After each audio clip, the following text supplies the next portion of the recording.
नमस्कार, मी गौरव मानकर at post मराठीमध्ये तुमच्या सर्वांचं स्वागत करतो। या निवडणुकीमध्ये अनेक मतदारसंघाची विश्लेषण आम्ही तुमच्यापर्यंत आणण्याचा प्रयत्न केला आहे। त्यासाठी आमची प्रचंड मेहनत आहे। त्यामुळे आमचा उत्साह वाढवण्यासाठी कृपया हे चॅनल तुम्ही नक्की सबस्क्राइब करा। 2 दिवसाअगोदर मतदान पार पडलं। महाराष्ट्र विधानसभेसाठी सगळीकडे बंपर मतदान झालं। आता फक्त मतदान झाल्यानंतर निकालाची वाट आहे आणि सगळीकडे आता चर्चा सुरू झाल्यात की आपला आमदार कोण। चौका चौकावर, नाक्या नाक्यावर, ठेल्यावर, पाणठेल्यावर, हॉटेलमध्ये, एसटी बसमध्ये सगळीकडे एकच चर्चा की आता आपला आमदार कोण। आणि वेगवेगळे राजकीय पक्ष, त्यांचे कार्यकर्ते, त्यांचे नेते आपापला कयास लावत आहेत की आता 23 तारखेला म्हणजे उद्या आपला आमदार कोण, निकालामध्ये कोण बाजी मारणार आणि कोण पराभूत होणार। आता आपण एका मतदारसंघाबद्दल चर्चा करणार आहोत। तो मतदारसंघ म्हणजे नागपूर जिल्ह्यातील रामटेक विधानसभा मतदारसंघ। हा मतदारसंघ यासाठी महत्त्वाचा आहे की रामटेक ही प्रभू श्रीरामाच्या पावन स्पर्शानं पवित्र झालेली ही भूमी आहे। सोबतच यावेळी हा मतदारसंघ एका विशिष्ट कारणानं राज्यभर चर्चेमध्ये होता। त्याचं कारण असं की उद्धव ठाकरे गटानं या रामटेकच्या जागेवर आपला दावा ठोकला होता आणि तो दावा उद्धव ठाकरेंनी ठोकल्यानंतर त्या ठिकाणी राजेंद्र मुळक यांची मागच्या 5 वर्षापासून तयारी सुरू होती। ऐन वेळेवर उद्धव ठाकरे असे म्हणाले की आम्ही ही जागा, रामटेकची जागा लोकसभेला काँग्रेसला दिली आणि त्यामुळे आता रामटेकची विधानसभेची जागा काँग्रेसने आम्हाला द्यावी अशी त्यांनी मागणी केली। परंतु ती मागणी संयुक्तिक नव्हती असा सूर सगळीकडून पुढे येत होता, कारण ती विनिंग सीट राहिली असती जर का ती काँग्रेसला गेली असती तर। परंतु ते तसं काही झालं नाही।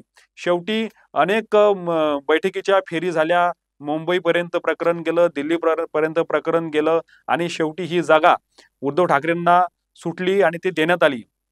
उद्धव ठाकरे गटाकडून त्या ठिकाणी विशाल बरबटे हे रिंगणात होते आणि त्यांच्या विरोधामध्ये शिंदे सेनेचे आशिष जयस्वाल हे त्या ठिकाणी बऱ्याच वर्षापासून आमदार आहेत। त्यांचा सामना विशाल बरबटे सोबत। परंतु काँग्रेसकडून जे इच्छुक उमेदवार होते राजेंद्र मुळक, तर राजेंद्र मुळक यांनी देखील आपला बंडाचा झेंडा हातात घेत त्यांनी देखील अपक्ष उमेदवारी त्या ठिकाणी अर्ज भरला आणि ते सुद्धा रिंगणात होते आणि त्यांनी सुद्धा पूर्ण ताकद पणाला लावून ही निवडणूक लढली आहे। त्यामुळे तिरंगी लढत या ठिकाणी झाली।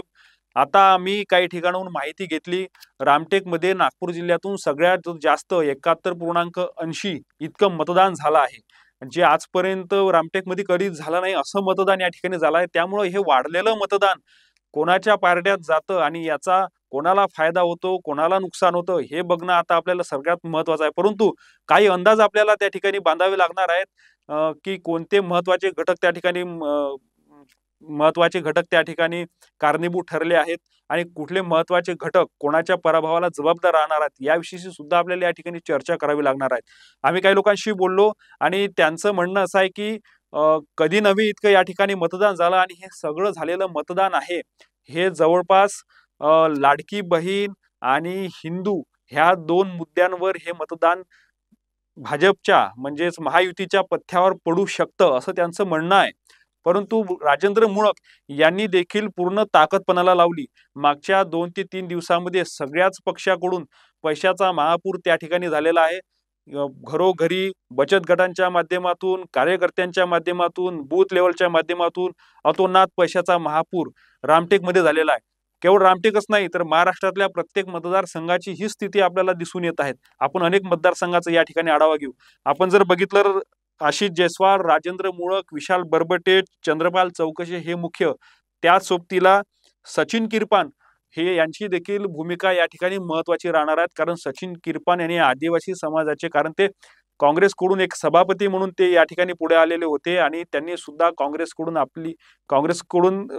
ते नेते आहेत, परंतु काँग्रेसचे मतं त्यांनी त्यांच्यापर्यंत खेचलेले आहेत। तेच काम चंद्रपाल चौकशेंनी देखील केलं आहे। त्यामुळे राजेंद्र मुळक यांना जो विश्वास होता की सगळे काँग्रेस कार्यकर्ते आपल्या सोबत येतील असं या ठिकाणी झालेलं दिसत नाहीये। काँग्रेसमध्ये मतविभाजन खूप मोठ्या प्रमाणात झालेलं आहे।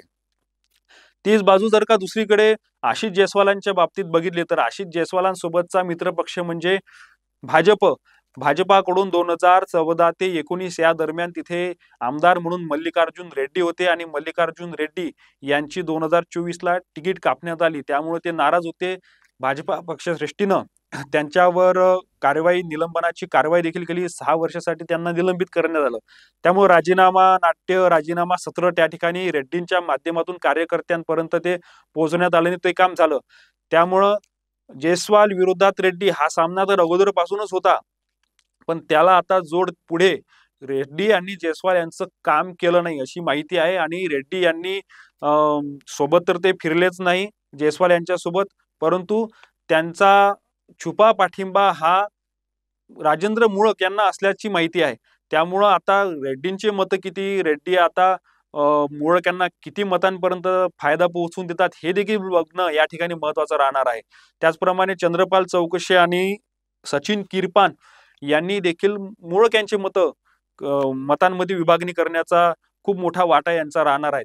त्यामुळं आपले आशिष जयस्वाल आणि राजेंद्र मूळक या दोघांमध्येच ही मुख्य फाईट या ठिकाणी दिसत आहे. युती धर्म पाळला नाही, महाविकास आघाडीचा धर्म पाळला नाही, हे दावे दोन्ही महायुती आणि महाविकास आघाडीच्या नेत्यांकडून त्या ठिकाणी करण्यात आले.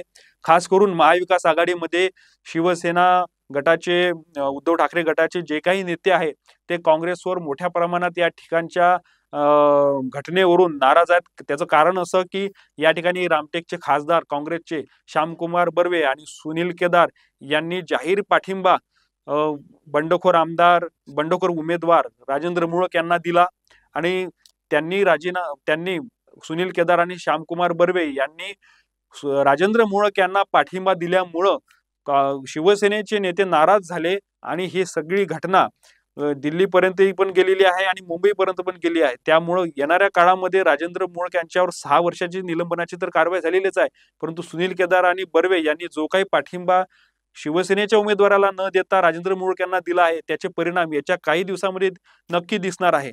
त्यामुळं रामटेक मतदारसंघामध्ये जयस्वाल विरुद्ध मूळक अशी थेट लढत बघायला मिळत आहे. 3 नंबरवर विशाल बरबटे राहणार असल्याची माहिती आहे, त्यानंतर चंद्रपाल चौकशे अशी माहिती आहे. परंतु जयस्वाल आणि मूळक यांच्यामधील पराभव किंवा विजयाचं अंतर किती, काही लोकांचं म्हणणं आहे की 15 ते 20 हजाराचं मताचा फरक राहू शकते आणि विशेष करून जयस्वाल यांचं पारडं थोडं जड असताना या ठिकाणी आपल्याला दिसत आहे. त्याचं कारण असं की वाढलेलं मतदान, लाडकी बहीण आणि हिंदू मतदार बाहेर निघाला असं त्या ठिकाणचा कल आहे. त्यामुळे त्याचा फायदा जयस्वाल यांना या ठिकाणी नक्की होऊ शकतो.